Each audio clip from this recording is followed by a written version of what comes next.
Muy buenas YouTube, ¿cómo están? Soy Lucas Baini, esto es Cámara en Mano y vamos a hablar de Capitán América Un Nuevo Mundo porque este 13 de febrero llega exclusivamente a los cines la cuarta película del Capitán América, la primera con Sam Wilson haciéndose cargo del manto y el escudo, y como en esta película se van a unir varias piezas que vienen evolucionando hace bastante, además de mostrar elementos que van a ser clave para las próximas películas de Avengers, creo que es importante hacer un resumen de todo lo que tenés que saber antes de verla. Para eso vamos a recorrer todo el camino de Sam dentro del MCU y también el de su principal antagonista, Thaddeus Ross, que en esta película se va a convertir nada más y nada menos que en un Hulk rojo. Gracias por el like y suscríbete para no perderte el análisis completo de Capitán América Un Nuevo Mundo cuando se estrene este 13 de febrero. Bien, a Sam lo conocemos en Capitán América El Soldado del Invierno y es presentado como un veterano de la Fuerza Aérea de Estados Unidos y un nuevo compañero en este cuerpo de Steve Rogers. Tras conocerse y tirar algunos tips de cultura popular, Sam se une a Steve y a Natasha Romanoff para luchar contra Hydra, la organización que, si recuerdan, estaba infiltrada dentro de S.H.I.E.L.D., y ahí se muestra como un aliado leal y habilidoso, además de conseguir sus alas a partir de un traje experimental que le va a terminar dando el nombre de Falcon. De ahí pasamos a la era de Ultron, donde Sam tiene una participación más breve, pero su relación con Steve se afianza mucho más. A partir de esto es que cuando estalla el conflicto entre superhéroes en Capitán América Civil War, Sam toma partido junto a Steve contra el gobierno y la ley de registro de superhéroes. Durante la película es clave en la lucha contra el Team Iron Man y es parte de una de las peleas más divertidas en la historia del MCU, que es la de él y Bucky contra un recién llegado Peter Parker. De hecho, ahí es en donde empieza una dinámica muy interesante entre el Soldado del Invierno y él, que va a ser muy aprovechada más adelante. Pero a este conflicto le sigue el plato grande del MCU, que es la guerra contra Thanos. En Infinity War, Sam lucha junto a los Avengers para derrotar al Titán y sus fuerzas. Aunque su participación no es central, está presente en varias batallas y demuestra lo que vale más allá de no tener el suero del super soldado, una de las grandes diferencias entre Sam Wilson y Steve Rogers. Steve fue uno de los primeros super soldados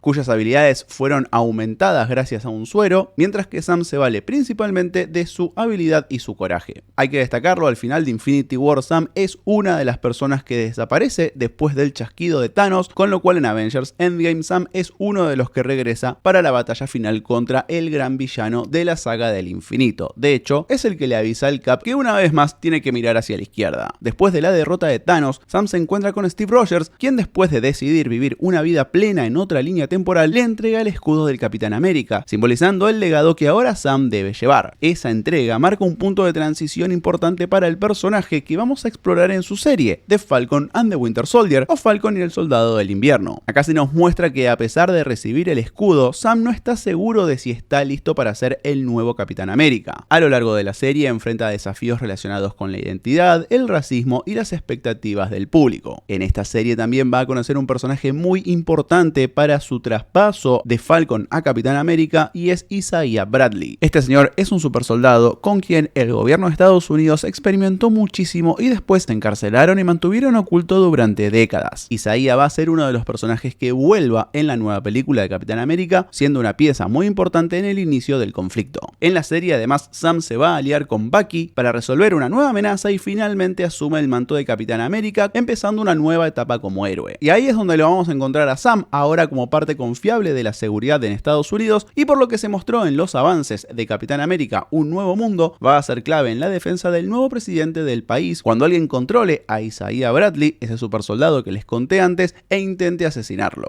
Pero hablemos de ese nuevo presidente, porque es un personaje que también tiene una larga historia en el MCU y en esta película lo vamos a ver con un nuevo rostro, literalmente. Porque para esta entrega Harrison Ford se va a hacer cargo de Thaddeus Thunderbolt Ross, un personaje que se introduce como un general del ejército de Estados Unidos en el Increíble Hulk, obsesionado con capturar al Gigante Verde. Su misión es detener a Banner a toda costa y persigue a Bruce mientras se convierte en Hulk. Ahí es el antagonista principal, pero su rol en esa película es más como un representante de la autoridad militar y un personaje antagónico que busca controlar lo que no entiende. Esa cualidad va a ser central en su personaje y la vamos a ver desarrollarse en Civil War, donde tiene una posición de poder mucho mayor, ya que fue ascendido a secretario de Defensa de los Estados Unidos. En esa película es el principal impulsor de los acuerdos de Sokovia, una legislación que obliga a los superhéroes a registrarse y operar bajo control gubernamental. Su mayor motivación para respaldar estos acuerdos es que está convencido de que la intervención de los Vengadores tuvo consecuencias muy serias en el mundo. En esa película también nos muestran cómo Thaddeus empieza a hacer una transición en su carrera militar para meterse más en la política, algo que se refuerza en las breves apariciones que el personaje tiene en Infinity War y Endgame. En la primera es responsable directo de The Raft, la prisión donde varios héroes están presos hasta que los libera Steve Rogers, y en Avengers Endgame se lo ve evaluando las consecuencias de los eventos del chasquido de Thanos. También en algún momento antes de estos hechos, Ross tiene un enredo con Black Widow, como vimos hace algunos años en su película, donde Ross perseguía a Natasha después de los hechos de Civil War. Cuando se revierte el chasquido, Ross queda a cargo del proceso de reconstrucción del orden mundial, lo que desemboca directamente en el conflicto que vemos en la serie de Falcon y el Soldado del Invierno, en donde se muestra cómo tanta gente regresando después de 5 años desaparecida genera un problema gigante en toda la Tierra. Y a partir de este punto, para entender cómo alguien como Thaddeus Ross terminó siendo el presidente de Estados Unidos dentro del MCU, tenemos que destacar algunos hechos importantes, principalmente dos. A esta altura, el planeta sufrió una invasión de Skrulls, una raza alienígena que se puede hacer pasar por otros seres, y si bien fue bastante breve y mal contada en la serie Invasión Secreta, ahí vimos que el anterior presidente terminó declarando una guerra abierta contra toda raza alienígena en la Tierra. Con eso su imagen pública terminó hundiéndose, pero tiempos de crisis requieren líderes de crisis, y eso explica por qué un tipo como Ross, con un historial tan grande militar, se hace cargo del poder después de una invasión de estas características y el hallazgo de algo clave, pero clave, que va a cambiar todo el MCU. Estamos hablando de un elemento todavía más resistente y maleable que el Vibranium, ese material con el que está hecho toda la tecnología de Wakanda, y es nada más y nada menos que el Adamantium, ese material con el que está hecho, por ejemplo, el esqueleto de Wolverine. Este elemento hasta ahora era desconocido en el MCU y por lo que se adelantó su introducción se va a hacer a partir de los restos de Tiamut, el Celestial que surgió del núcleo de la Tierra. Así, en estos últimos años el mundo vio como una suerte de alien masivo empezó a surgir del centro de la Tierra y la hubiera destruido por completo si no fuera por la intervención de los Eternals, seres alienígenas que llegaron hace miles de años y son de alguna manera responsables de la evolución humana. Y sí, yo les dije que esta película iba a juntar muchísimas cosas. Y no, todavía no terminamos porque todavía falta explicar por qué es que Thaddeus Ross se va a convertir en Hulk rojo. Bueno, técnicamente no sabemos todavía a ciencia cierta el cómo hasta que no se estrene esta película, pero es muy posible que tenga que ver con un personaje muy añoso dentro del MCU que va a hacer su regreso en esta historia después de estar ausente desde 2009. Estamos hablando de Samuel Stearns, un científico que en El Increíble Hulk ayudó a Bruce Banner en su investigación con los rayos gamma y, para hacerla corta, hacia el final de esa película veíamos cómo un poco de la sangre de Hulk caía sobre su cabeza herida, lo que generaba una mutación tremenda. Nunca vimos cuáles fueron las consecuencias reales de ese accidente hasta ahora. Stearns en los cómics se hace llamar el líder y, a diferencia de Banner, la mutación por rayos gamma a él le provocó una inteligencia sobrehumana. No sabemos cuál va a ser su agenda con exactitud, pero sí podemos ver en el tráiler que él estaría detrás del ataque al presidente, lo que va a hacer que Ross se sienta vulnerable y a lo mejor sea él mismo quien le ofrezca al presidente una forma novedosa de defensa, que es convertirse a sí mismo en el arma definitiva. Así surgiría el Hulk rojo, que tiene algunas diferencias con el verde que conocemos todos. En primer lugar, al menos en los cómics, el Hulk rojo tiene un total control sobre su mente y emociones, lo cual lo vuelve más peligroso, pero no está del todo claro si esta característica va a estar presente en la versión del MCU. Y por otro lado, este Hulk genera una reacción distinta en su cuerpo, y es que genera mucho pero mucho calor. Y cuando digo mucho me refiero a que puede ser demasiado, incluso se podría volver una debilidad a explotar por Sam Wilson, quien va a tener que enfrentarse con él, insisto, sin tener el suero del supersoldado. En esta película también vamos a conocer a nuevos personajes que llegan para expandir el mundo de Sam Wilson como Capitán América, y también pueden ser claves a la hora de introducir nuevos conflictos que van a desembocar en el próximo gran evento de Marvel Studios, que son las películas Avengers Doomsday y Avengers Secret Wars. Con lo cual, Capitán América: Un Nuevo Mundo se posiciona como una de las películas más importantes de esta fase del MCU, y es clave verla lo antes posible y de la mejor manera posible, que es en el cine este 13 de febrero. Muchas gracias por llegar a esta parte del video, espero que les haya servido todo este resumen y nos vemos en el próximo, si vos querés. Chau.